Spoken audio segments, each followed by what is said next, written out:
پیغمبر عظیم شهرستان گفته از گهواره تا گو طلب دانش. امیرالمومنین حیدر کرار فرموده حتی برای طلب علم به چین هم مسافرت کنید.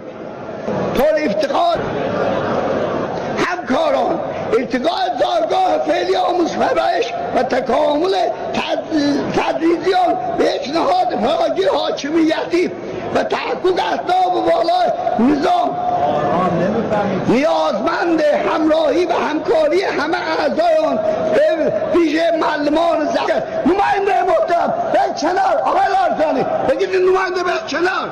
دوستان به صندلیاتون مستقر باشید. بفرمایید دیگه. آقای نماینده که عقبت به ما کردید، به نماینده عزیز کردید. بفرمایید به صندلیات. همتی به کنار.